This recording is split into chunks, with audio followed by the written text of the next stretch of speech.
You can have a ship full of brilliant people, walls lined with medals, and at the worst possible moment, the only thing that matters is whose voice is allowed to interrupt. I've always been fascinated by that tiny instant when someone sees danger half a second before everyone else and has to decide whether they're allowed to speak up. Because out between the stars, there's no manager to call, no second opinion down the hall. There's just metal, vacuum, and the thin air in your lungs. And on one side of this patrol, you've got a fleet that believes rank is sacred, lines of authority carved, almost into bone. On the other, a human crew that's learned sometimes the hard way, that survival means letting the medic overrule the captain if the numbers on a monitor start to slide.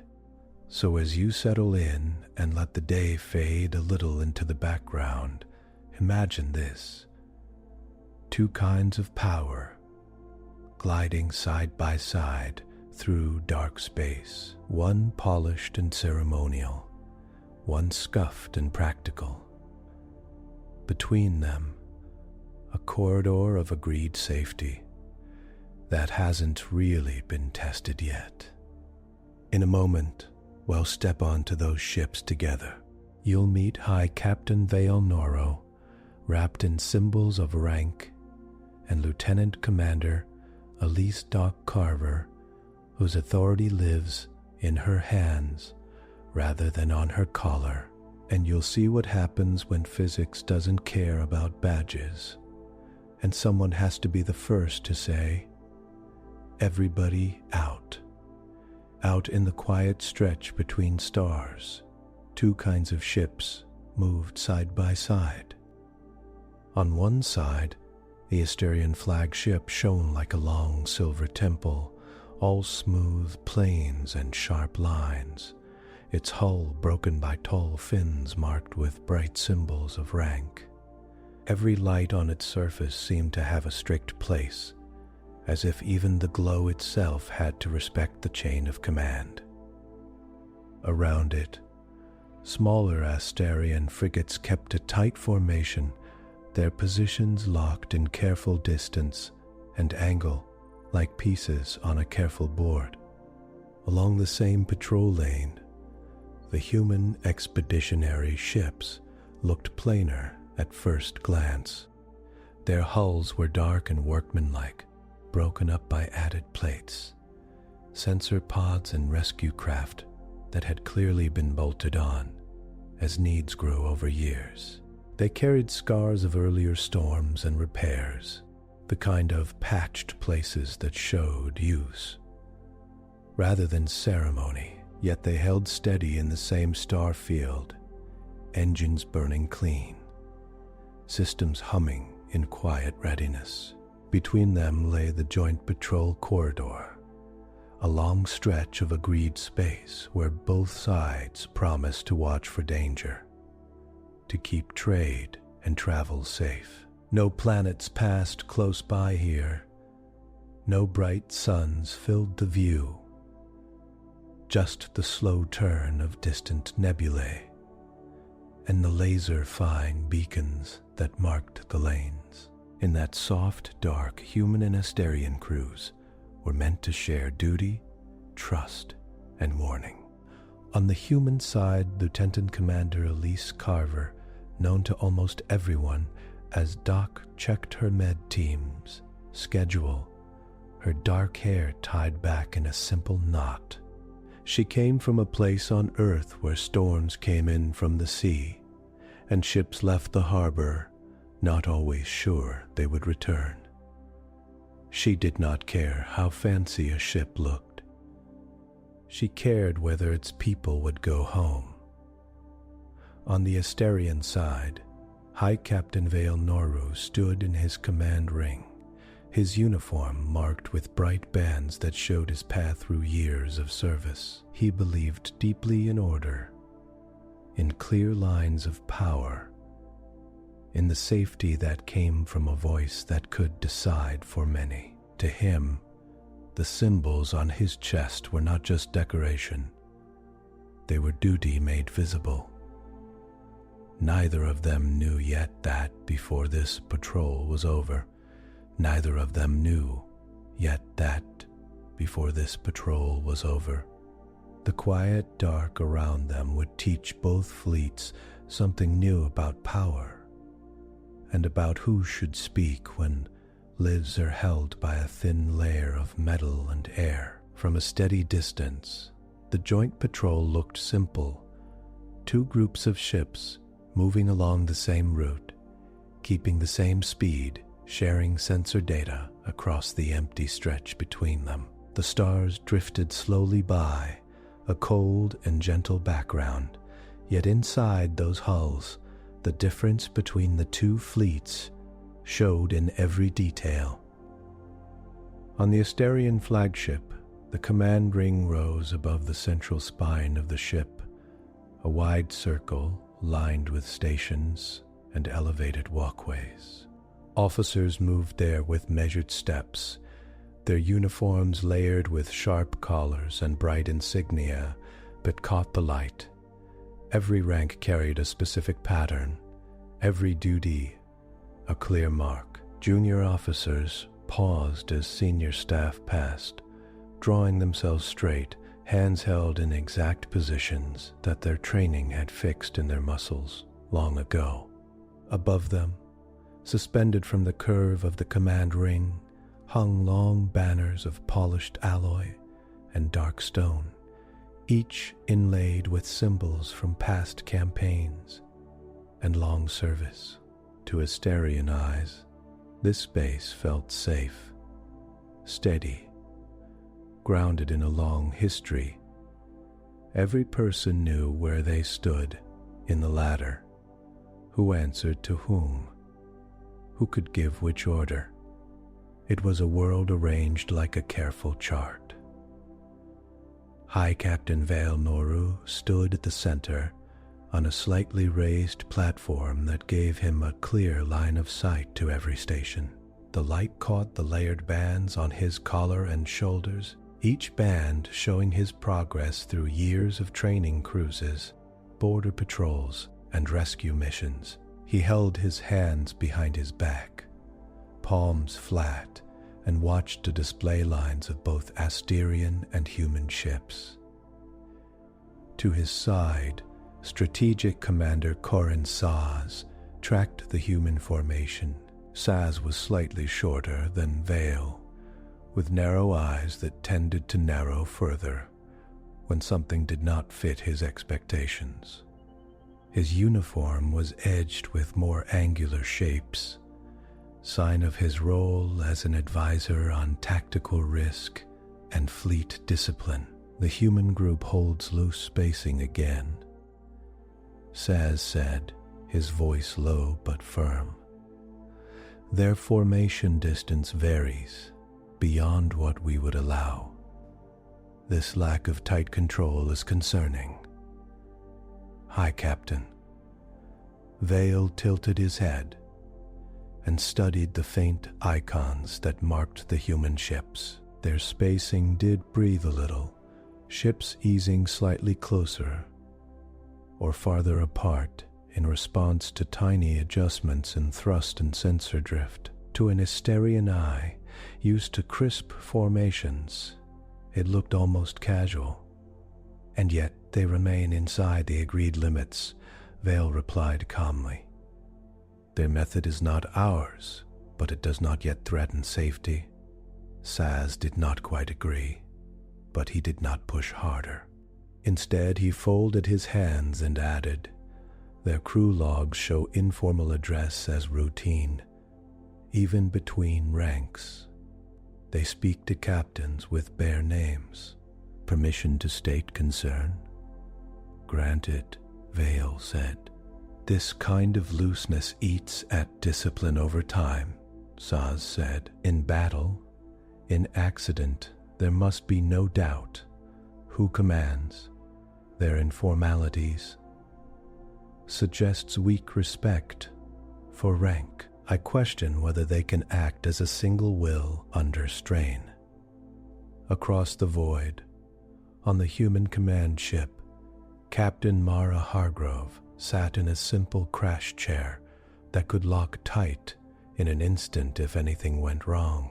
The bridge around her was smaller than the Istarian command ring, tucked inside the ship rather than lifted above it.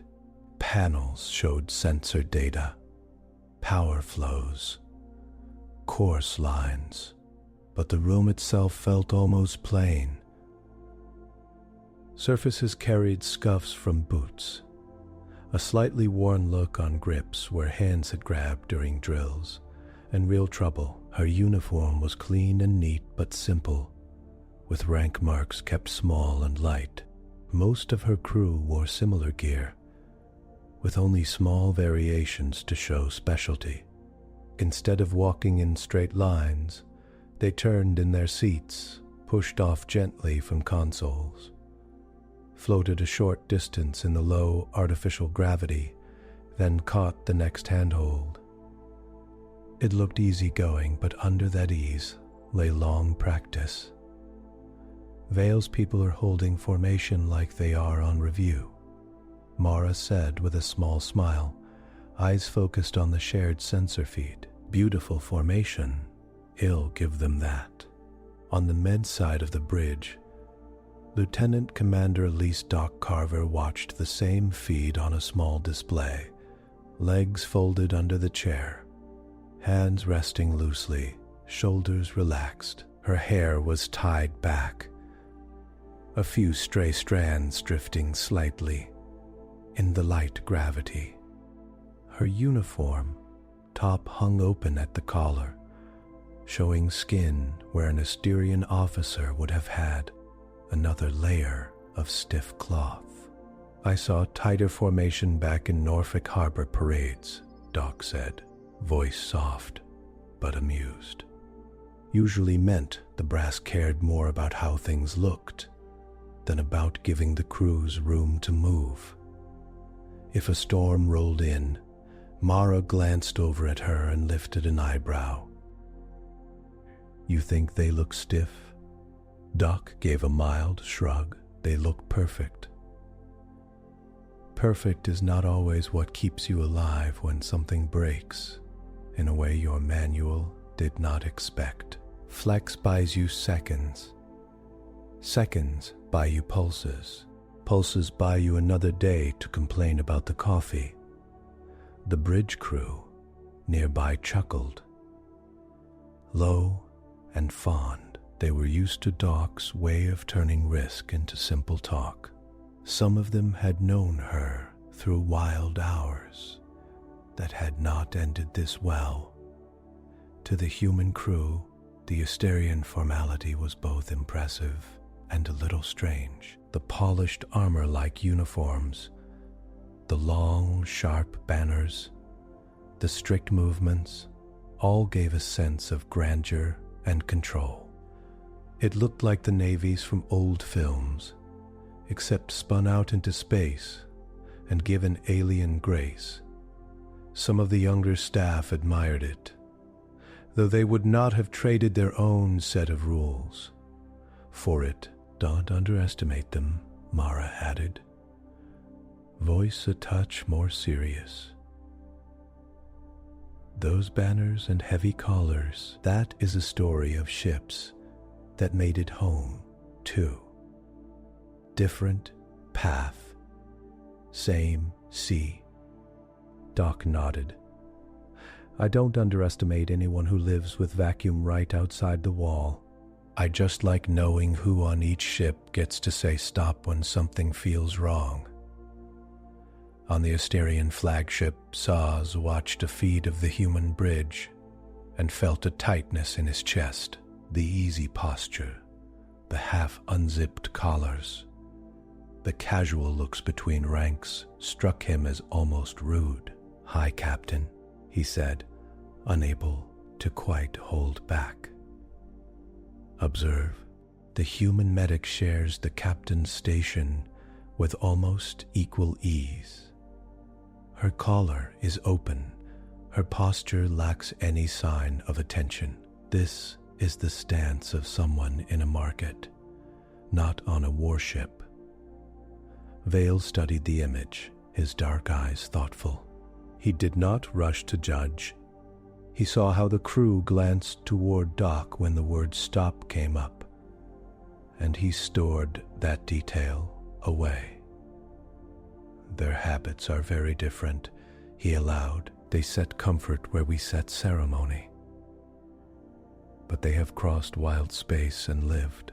There is discipline there, just arranged in a way that feels sideways to us. He did not say he liked it. He did not say he trusted it. He only said he would watch. For several calm days, the joint patrol moved without trouble. Sensors tracked faint rock fields far off the lane, minor radiation gusts, the usual small noise of space. Crews rotated through watch, meals, drills, rest. The humans shared recorded music with the Istarians, who sent back some form of harmonic pattern that seemed to rise and fold in strange but pleasant ways. On Doc's ship, med drills ran every day, short and sharp. A crew member would grab a marked kit, run the length of a corridor, snap a patch over a simulated wound. Call-out readings. Doc walked through these drills with her usual quiet eye, correcting people with gentle words and small changes of hand position. Breathe before you touch the chest, she told a young engineer during one morning run. If your hands shake, their life shakes. Air in, count to 3. Shoulders down, then move. The engineer, cheeks flushed, followed her advice and saw their hands steady. Later, they would remember that feeling when alarms were real. On the Istarian Flagship, drills followed strict pattern. Orders came down the ladder, repeated in clear tones, carried out with almost ceremonial grace. People snapped to attention, ran in straight lines, moved along marked lanes. The timing was tight, the flow clean. In records, the drills looked beautiful. In the deep of the corridor between stars, while both customs settled into their own patterns, the first hint of danger crept into the sensor, feeds as nothing more than a slight rise in background returns. It was so small that the autofilters marked it as noise at first, the kind of dust always floating in space. On the human bridge, a junior navigator frowned and zoomed in the data. Tiny bright points scattered across the path ahead, too small to be visible to the eye, but dense enough to catch radar and LiDAR in a thin, patchy way. Captain getting a shift in forward scatter, the navigator said. Looks like microparticles, maybe a storm crossing the lane. On the Istarian Flagship, a similar alert rose, though slower as their long-range filters were tuned more toward large objects and signs of propulsion. By the time the feed reached Saz Station, the human group had already begun to adjust. Mara sat forward a little, her easy pose tightening just a fraction. Confirm size and relative speed, she said. Micro-meteors. The navigator answered fast and thin. Not enough mass for early pickup. Storm front cuts across the patrol lane at a slant. If we hold course and speed, we will skim the outer edge. Astarians are on the more exposed side of the line. Doc's eyes moved from the data to the hull schematic, already imagining where small fast stones might punch through thin walls, where they might nick lines carrying air or coolant, where sharp fragments might fly inside compartments. Recommend we ping Istarian Flagship, share trajectory, Mara said. Offer minor course correction. The human comms officer nodded and sent the packet. On the Istarian Flagship, the notice appeared on Saz's console. He read the suggestion, jaw tightening. It struck him at once that the humans had seen the storm first. It also struck him that they were offering guidance. They suggest we alter course by 3 degrees and reduce speed by 2%. Saz said to Veyl, voice carefully flat. They cite a micro-meteor storm on the lane's edge. Veyl studied their own feed. Then the matching human data. The field did exist, thin and fast. The human suggestion was sound. A slight angle change would bend both fleets farther from the densest part. A slight angle change would bend both fleets farther from the densest part. Our charted lane holds as published, Saz added quickly. If we adjust every time dust moves, we teach our crews that routine can be changed at the first sign of noise. Our hulls are rated for this level of impact. Veyl heard something under Saz's words. A worry that changing course at a human suggestion would lessen Istarian pride. He weighed that silent concern against his duty. Our hulls are strong, Veyl said. We will hold course. Instruct all ships to raise passive shielding and rotate outer hull sections to spread impact load. Increase readiness for localized hull breaches. We will not alter the lane at the first sign of dust. He did not say it to defy the humans. He said it because, in his long service, many storms had come and gone, and his charts had carried his crews through most of them. His trust rested in that history.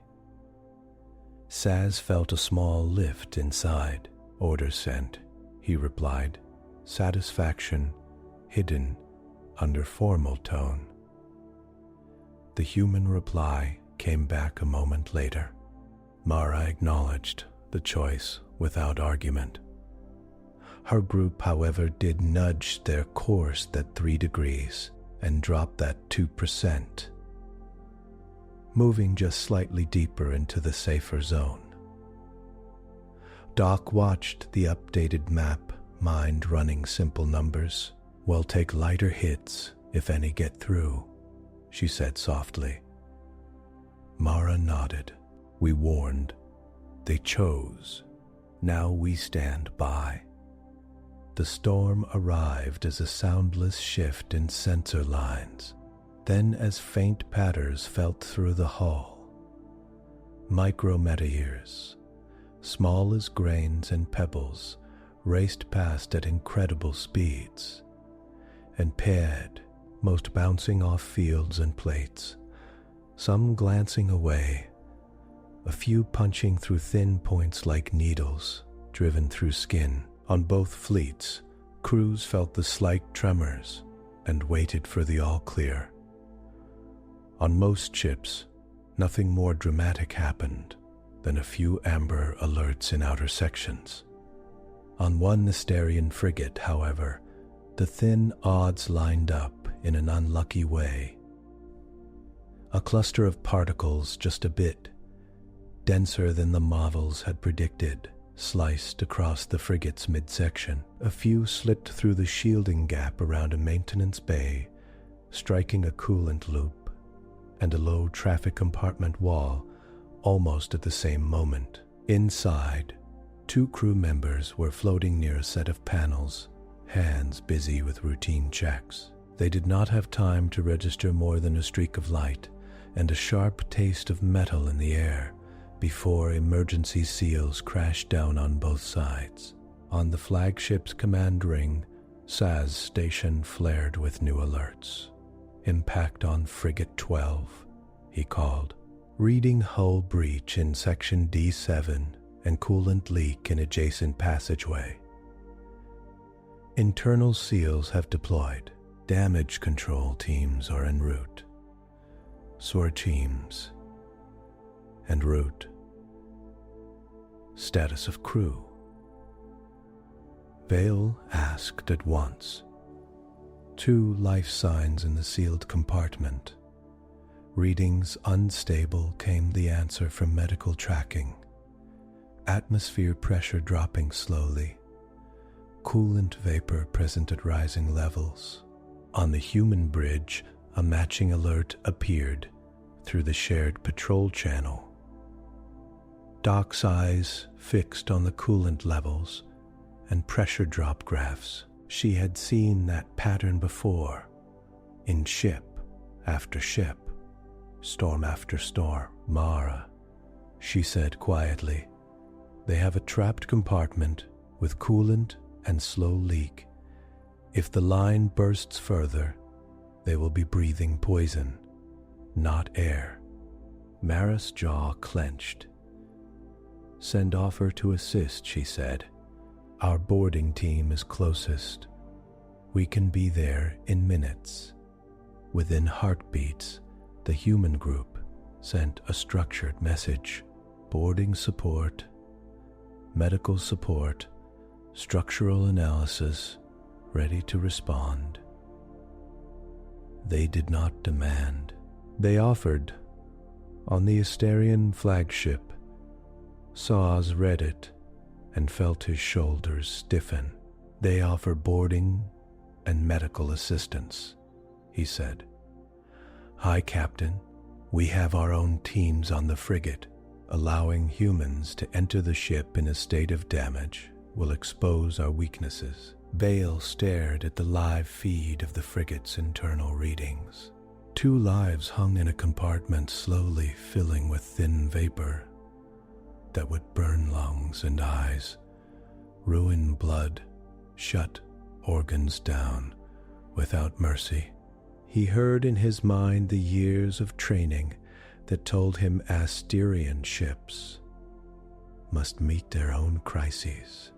He also heard, under that, the old steady instruction that had marked his first commands.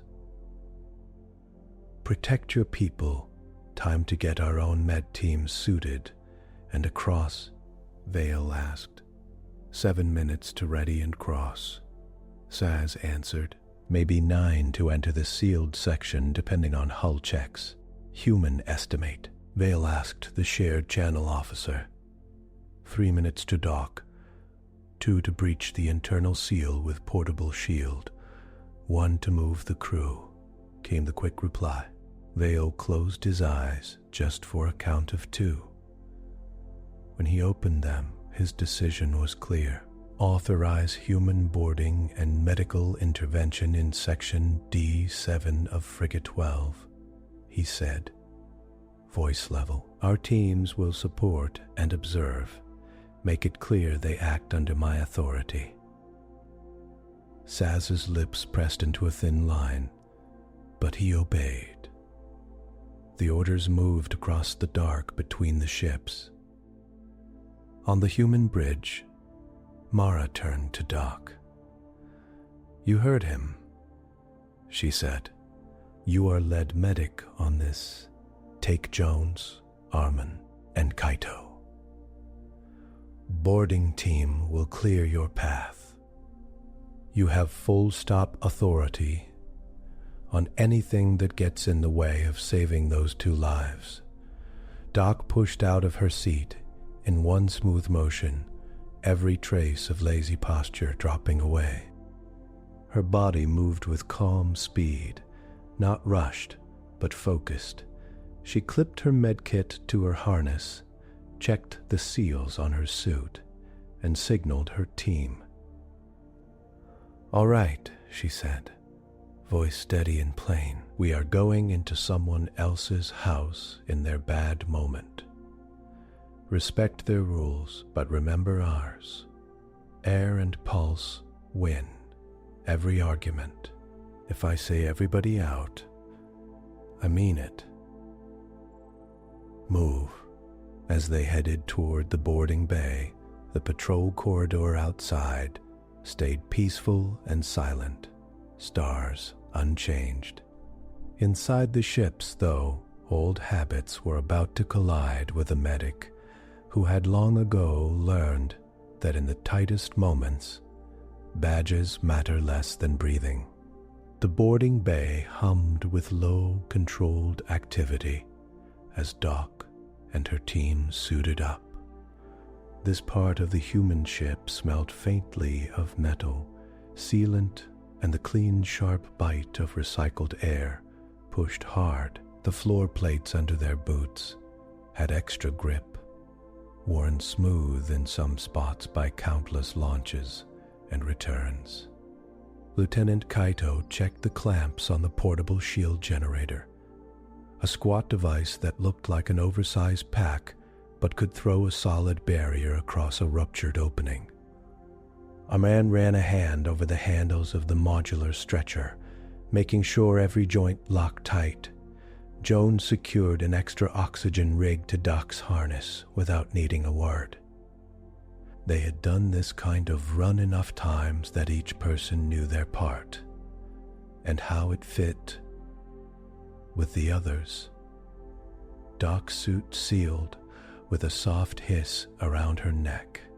She ran her hands down the chest, seals across the wrist rings, around the harness straps, checking each point with the same quiet care she used on patients. Her heart rate rose a little, but not in a panicked way. It felt like the steady climb of a wave she had ridden many times. In her mind, Norfolk storms drifted up, the way the sky over the bay turned an odd color before a big one hit, the way sailors' families watched the harbor with tight faces. She remembered learning young that water and wind did not care about rank or pride or how clean your uniform was. They cared about whether you respected force and timing. Space was just another kind of storm. Mara's voice came through the inner channel. Doc, the Istarian frigate has adjusted orientation. Docking alignment will be tight but stable.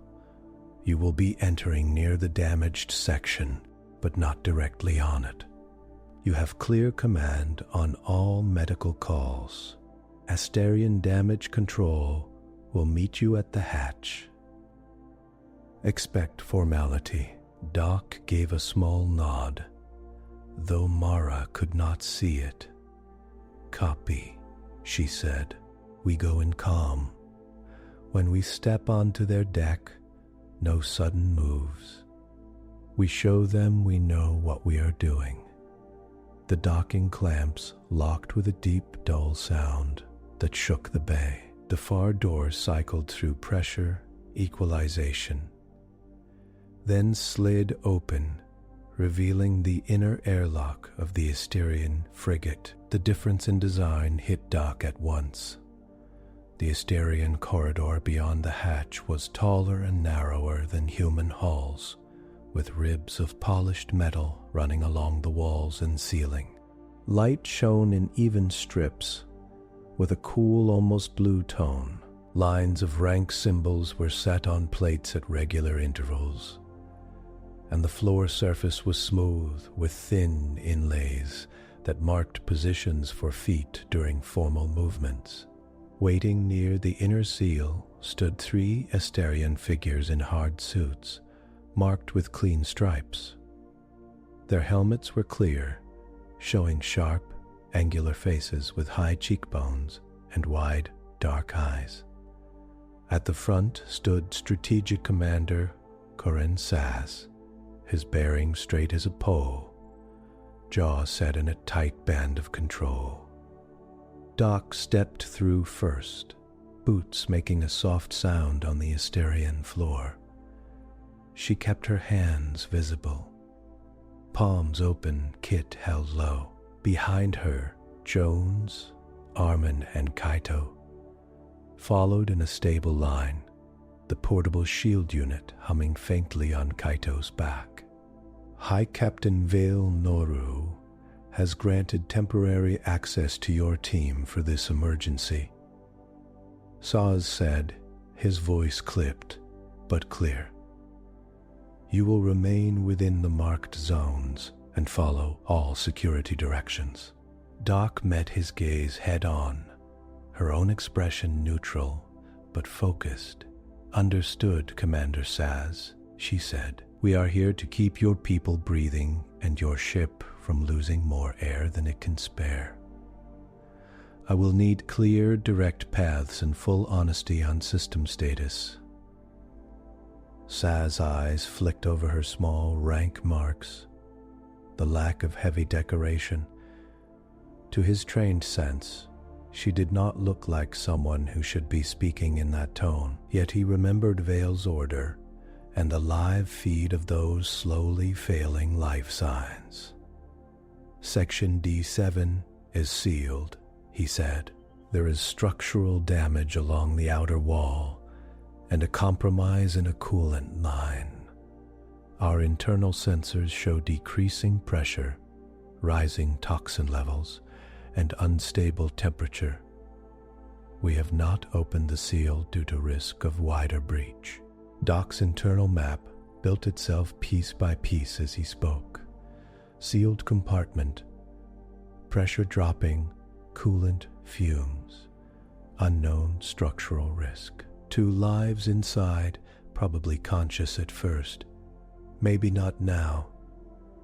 We will need a clear corridor to the inner seal and a full schematic of that section, Doc said. Also, any information on the crew trapped inside, injuries you know of, their base health, anything. Saz paused a fraction of a second. He was used to giving orders, not receiving lists of needs in that tone. Yet he had called them, in a way, by letting them dock. You will have the schematic and crew files on your wrist display, he said finally. Follow me. Stay within the highlighted lane. They moved together down the corridor. Istarian crew members along the path pressed back against the walls, eyes following the human team with a mix of curiosity and something harder to read. Some glanced at Saz, as if unsure whether to stand at attention or clear away quickly. As they neared D7, the air temperature dropped slightly. A faint chemical bite touched the back of Doc's throat, even through the filters. Small amber lights glowed along the walls near the sealed hatch, marking a zone that had shifted from routine to danger. The inner seal to D7 stood ahead. A heavy door shut tight, its edges rimmed with extra clamps that had snapped down when the breach alarm tripped. Istarian damage control workers stood nearby with tools and analyzers, their faces tense. Doc stopped short of the door and opened her portable display. The schematic of the compartment appeared, a simple shape with marked edges. Outer hull here, inner passage there, coolant line running along the ceiling, 2 life signs near the center. Their signals wavered, shallow and irregular. They have been in there too long, Doc said quietly to her team. We are running out of margin. Saz heard and stiffened. We planned a slow breach with internal bracing, he said. We cannot risk pulling the seal without full analysis. If we tear the hull, we lose that entire section and maybe more. Doc nodded once. I understand your fear, she said. But right now, physics does not care about our fear. That compartment is a box. Gas fills a box. The longer they breathe it, the less of them you get back. We have a shield unit that can sit in the doorway and hold against a pressure mismatch while we pull them. That buys us time and gives you the chance to fix your hull after the bodies are out of the poison. Saz looked at the shield pack on Kato's back. The unfamiliar human design. His training told him to trust Istarian systems first, to avoid untested tools in a critical breach. His pride quietly agreed. Our procedures, he began. Doc cut in, still calm but firmer, are written for the ships and tools you had when you wrote them. Right now you have us, and you have our shield. You called us in. Let us do what we trained for. Around them, the gas alarms ticked higher. The 2 life signs flickered. Saz's jaw flexed. For a heartbeat, he was back on another ship, another time, when they had stuck to the book, while a compartment cooled and darkened. They had lost 4 that day. The ceremony after had been beautiful. The grief had not. He took a slow breath. Begin your shield setup, he said. My teams will support your approach. But once we stabilize, my engineers lead structural repair. Agreed, Doc said at once. She had no interest in owning more territory than she needed. Kaito, place shield, field emitter on the inner frame. Tight to the seal, she ordered. Armin, stretcher ready in the corridor. Straps loose, O2 rigs primed. Jones, you are on direct patient handling with me. Remember, coolant burns lungs first. Gentle movements. Mask first. Questions later. They moved like parts of a single body, each action smooth, unhurried, but without wasted motion. Kaito stepped up to the seal, magnetic boots, anchoring firmly, and set the shield emitter onto the frame. The device vibrated once as it linked to the metal. Shield ready at 20%, Kaito reported. Can rise to full on your mark. Doc stepped closer to Saz. Their helmets almost touched. Her eyes were steady, not hard. Commander, she said, when we crack that seal, the compartment will try to do what fluid does. It will rush to equalize. Our shield will hold that rush at the doorway, but the more people, tools, and doubts crowd that space, the slower we move, and the higher the chance that something goes sideways. When I say everybody out, I need that hall clear fast. No debate. Do you understand? Around them, Istarian crew shifted slightly. The idea of someone below Saz's invisible rank even saying such words, much less having them obeyed, felt wrong to their bones. Saz's eyes narrowed. You do not command my crew, he said, each word measured. Our chain of command, Doc held up a hand, not rude, but firm. In this hall, right now, your chain has a gap. There is a space between your will and what is killing your people, and that space is me. I am not asking to command your ship. I am telling you how we stop your people from dying. If we argue over whose mouth the words come from, you will be giving speeches over covered bodies instead of telling them to get back to work. Silence pressed in for a moment, broken only by the soft hum of the shield emitter and the distant thrum of the frigate's engines.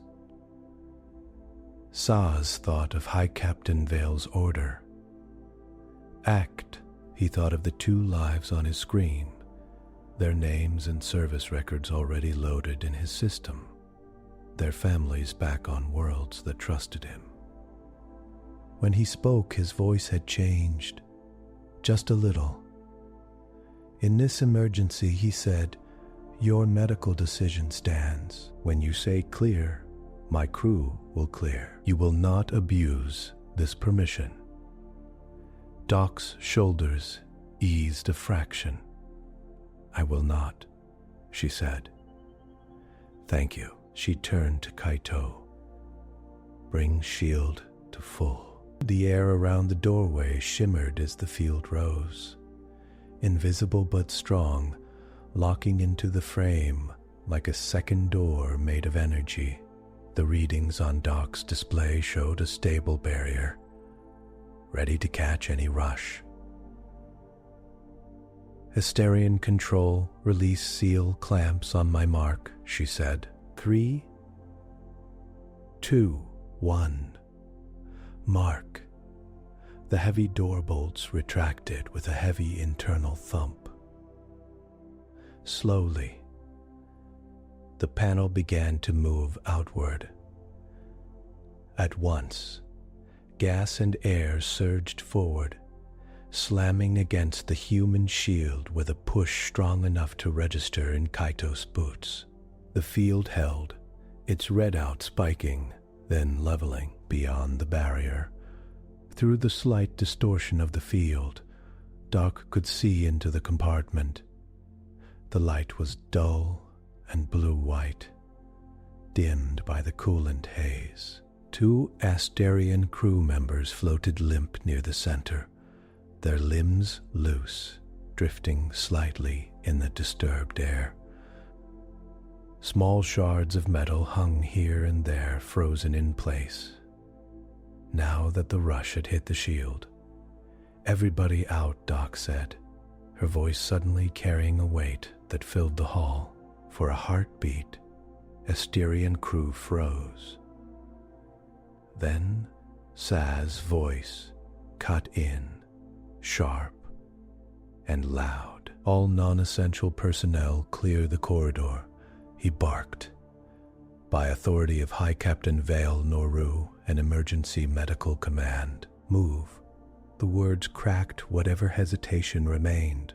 Istarian workers stepped back, then turned and moved down the hall with quick strides, clearing space. The line of rank plates on their sleeves flashed as they went, but in this moment, those marks meant less than their movement.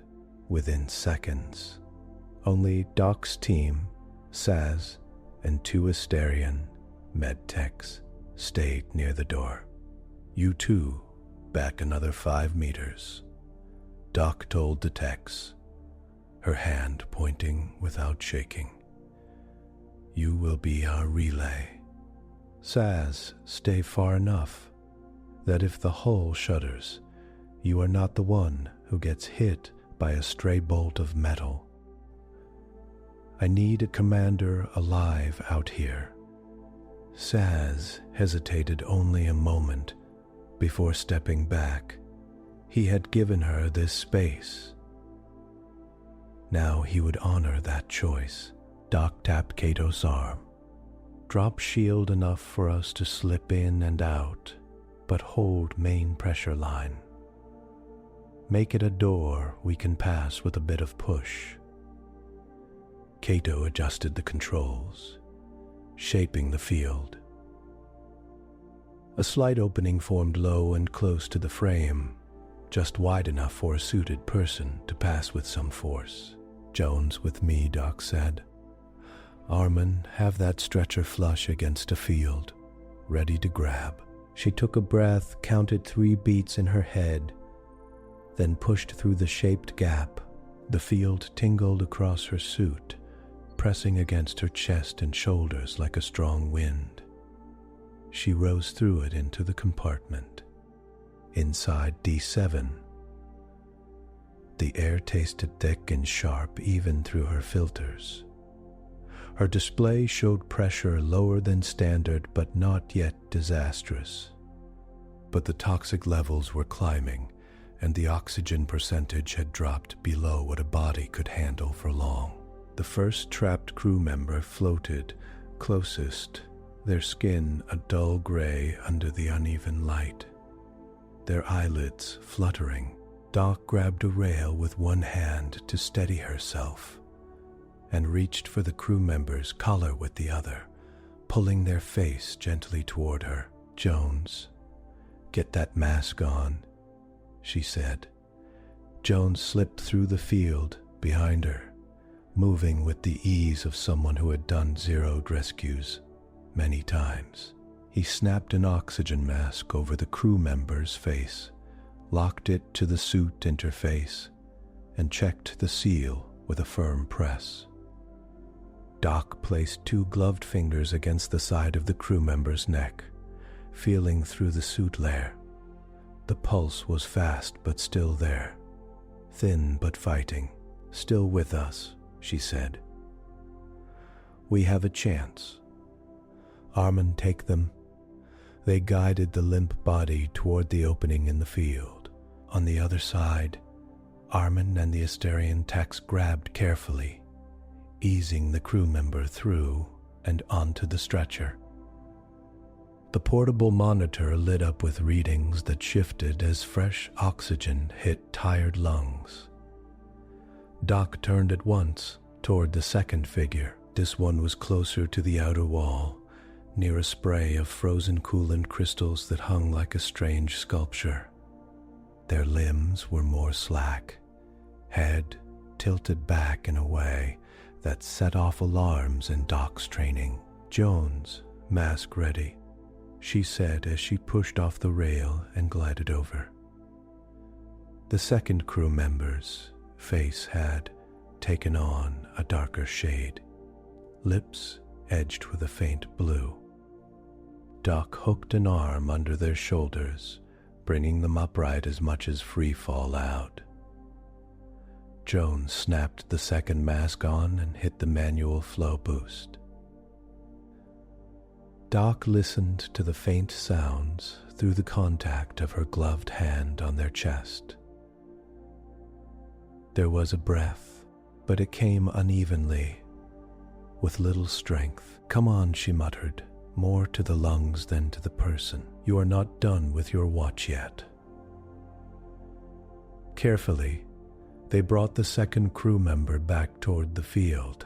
As they passed through, Doc felt the surge of pressure again.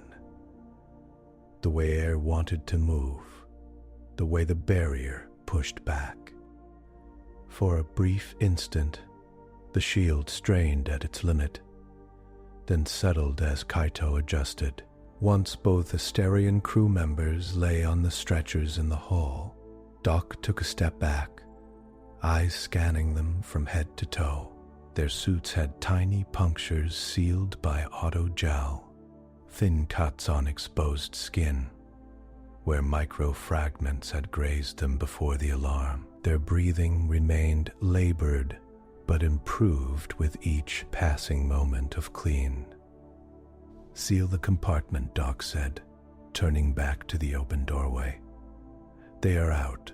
It is your hull again." Kaito stepped through the field, one last time to check that no loose bodies remained, then pulled back. He dialed the shield down slowly as Istarian systems brought their own backup plates into place.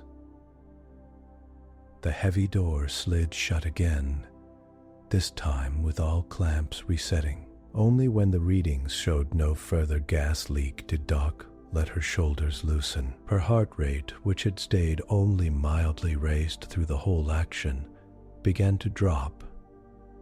She knelt by the nearer patient, the darker-lipped one, and pulled a small scanner from her kit. With a practiced motion, she checked lung saturation and toxin levels. Toxins were high, but falling. Oxygen numbers climbed bit by bit. "These two will need deep flush and close lung watch," Doc said, directing herself half to her team and half to the Istarian medtechs No forced activity until their reading stays stable for at least 6 hours. Their blood has taken a hit. You will want to check kidney load too. Later, one of the Istarian techs, a younger figure with a stripe denoting early medical rank, nodded quickly while studying the readings. "We have seen fewer cases like this," they said, voice tinged with a hint of awe. Our usual response would have been slower.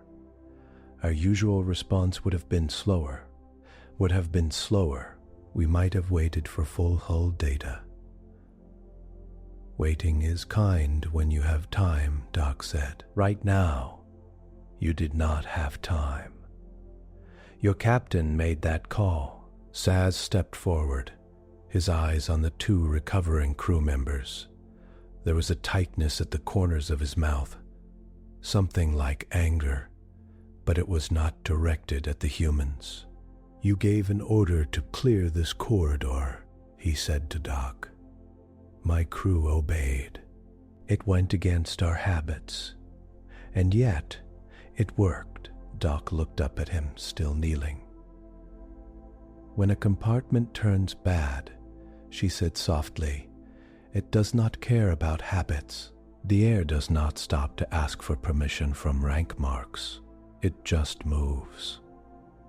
In those moments, we give medics the voice to say, 'Stop or out,' because they are trained to see that kind of danger first." Saz studied her for a long moment. "On our ships," he said, "medical staff advise. They do not command. Even in crisis, final authority rests with the ranking officer on scene. And Nio, and how often has that officer had less training in what a lung looks like when it is about to fail?" Doc asked, her tone gentle, not mocking. "How many seconds lost to doubt while someone tries to remember the last time they watched a vein collapse?" Saz did not answer at once. His silence carried memory. High Captain Veyl's voice arrived over the internal channel. "Report, Commander Saz," he said. "Status of trapped crew. Both recovered, alive but injured." Saz replied. "Human medics performed rapid extraction using their shield device and emergency authority. Their methods were effective." There was the smallest pause before Veyl spoke again. "Lieutenant Commander Carver," he said, "this is Veyl Noru. You have my thanks. Did you encounter resistance in acting?" Doc stood slowly, wiping one gloved hand across the other, as if brushing away invisible dust. She glanced at Saz, then answered, "Your people followed orders when their commander told them to clear." She said, "That is all I needed. On my ships, in emergencies like this, we give medics stop authority. We train for it from day one. That way, when lungs or hearts or hull seals are the problem, the person who understands that problem best takes the lead for a while." "Stop authority," Veyl repeated, tasting the phrase. "Authority that exists only in defined crises?" "Yes, High Captain," Doc said. "We call it situational authority. When the situation matches a certain kind of risk, the chain tilts for a moment. The medic's voice can override rank to stop an action that will kill someone, or to clear a space like this. Once the danger passes, normal chain comes back. But in that tight window, life wins first." A soft murmur moved through the Istarian crew nearby, hearing an idea that sat sideways to everything they had been taught. Authority, in their world, flowed down like water in a set of channels, never jumping the walls. And your captains accept this? Veyl asked. They allowed their authority to be set aside, even briefly. Doc's lips curved in a faint smile. The good ones insist on it, she said, because they want their people alive more than they want to be right in every moment. Saz looked at her sharply, then looked away. He understood the hint, even if she had not meant it as a jab. "Hi, Captain," he said, into the channel. "I objected at first, but the results are clear. Our crew lives due to their speed and the clearing of space for them to act.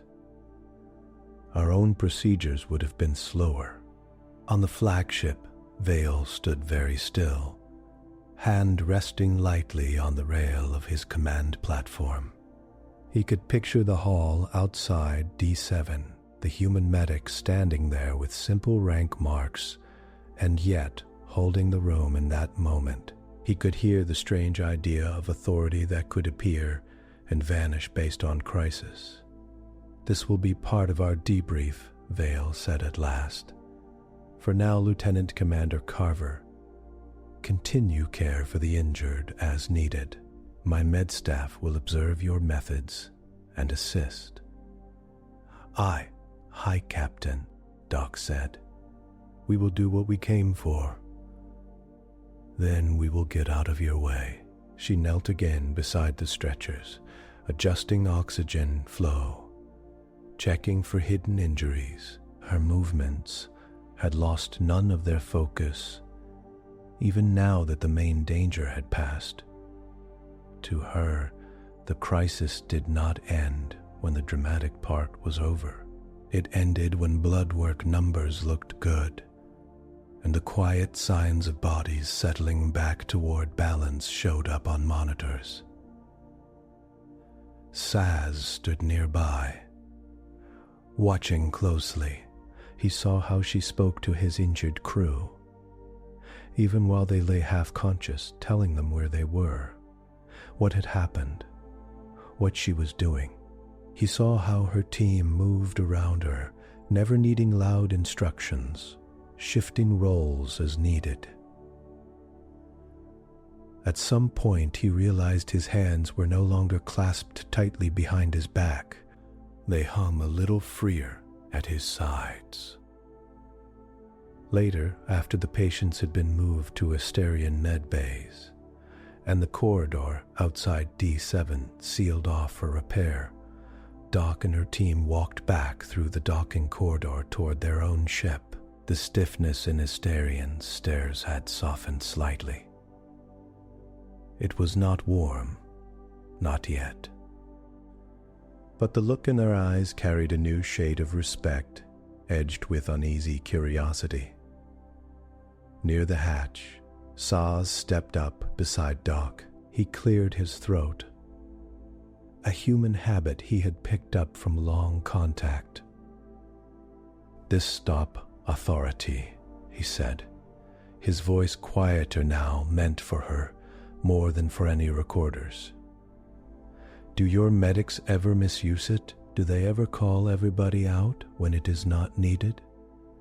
Just because they are afraid?" Doc paused, then shook her head slowly. "Fear is not the enemy," she said. "We drill until our medics know the signs well enough to act before panic hits, and if someone calls it a little early, we debrief, we learn, but we do not punish them for trying to keep people alive. The worst damage I have seen has come from someone staying in a bad space too long, because they did not want to look weak." Saz looked down the corridor toward the sealed compartment. His eyes narrowed in thought. "Our culture teaches that the highest rank in a room must always lead," he said. "To give that up, even for a breath, feels like stepping off a ledge." Doc gave a small, sympathetic smile. "Maybe," she said, Or maybe it feels like trusting the person who knows how deep the drop is. You do not have to like it at first. You just have to keep count of how many more people go home alive when you do it. As she stepped back through the hatch onto the human ship, the thin line between their customs remained, but something inside it had shifted. The Istarian frigate still flew its banners, still marked its halls with rank. The human ship remained plain, practical, loose in posture. Yet both now carried the shared memory of a simple command, given by a medic, carried out by officers who were not used to yielding. Out in the patrol corridor, the micro-meteor storm passed, fading into calm. The stars did not notice that 2 lives had been pulled back from the edge, or that an idea about who should speak first in danger had just taken root in a very formal fleet. But High Captain Veyl Noru noticed. So did Corin Saz, and so did Doc, who only wanted that. When storms rolled in, more faces would see their own doors again. On the human bridge, when she returned, Mara gave her a look that held both relief and quiet pride. No cheers rose. No loud praise filled the air. Instead, the crew simply shifted a little easier in their seats, knowing that, even among very formal strangers, their simple rule had held. When someone trained for danger says everybody out, when someone trained for danger says everybody out, you move. The debrief that followed on Veyl's flagship would not be simple. Questions about rank, power, and who gets to halt an action had only just begun. The second crisis, larger and more tangled, still lay ahead.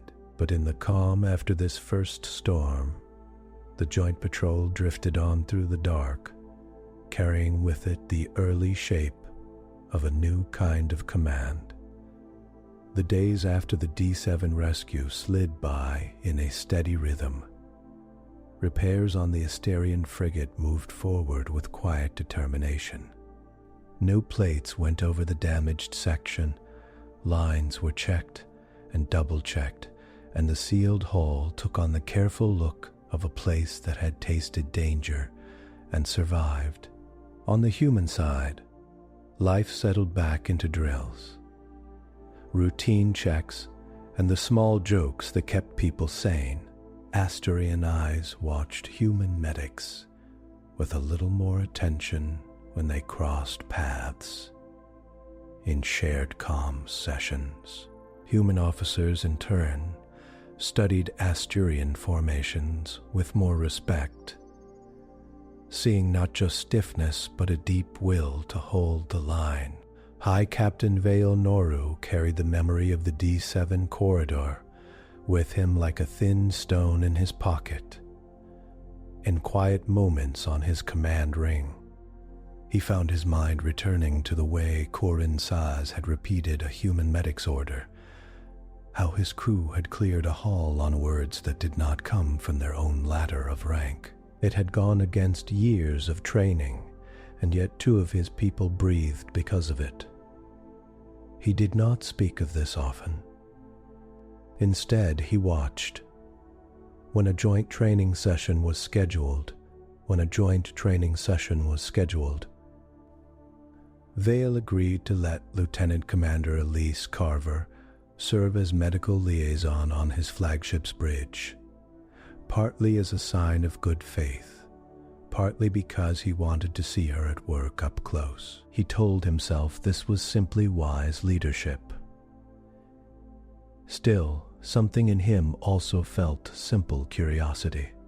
The day the second crisis began, the joint patrol was passing through a region marked on old charts as calm. No dense dust fields, no flares from nearby stars, no nearby traffic. The only motion came from the faint shift of distant nebulae and the regular flash of patrol beacons along the lane. Doc stood at a side station on the Istarian command ring, her human suit and simple rank marks a sharp contrast against the careful style of Istarian uniforms. She had been granted a small console tied into both fleets' med grids, showing life support levels, pressure readings, and crew health markers for the flagship. She stood with her feet braced gently, one hand resting on the edge of the station, eyes tracking the slow drift of numbers.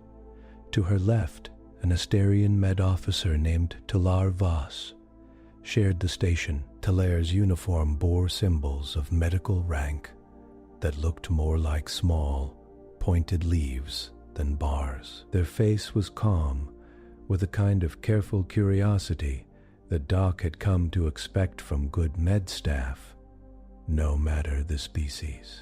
You track oxygen use more closely than our usual protocols, Talar said, glancing at Doc's display. Your alert thresholds are tighter. Doc nodded. We learned the hard way that when systems fail, the signs start very small, she said. Tiny, slow trends. If you wait for the big red lights, you are already running behind. Across the ring, High Captain Veyl stood on his platform, watching his crew move through the quiet watch. Saz moved from station to station, checking tactical charts and formation health. The room carried the practiced calm of long habit. Every person knew their role. Every voice fit into the usual pattern. Then, without any grand show, a small line on the engineering console shifted, reading a minor fluctuation in primary coolant flow.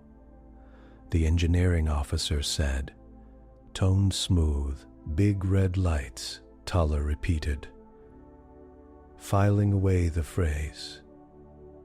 You fear slow drift as much as sudden break. I fear anything you can miss while you are arguing over whose turn it is to speak, Doc said lightly. Talar gave a soft huff that might have been their version of a short laugh. On our ships, there is never doubt whose turn it is to speak, they said.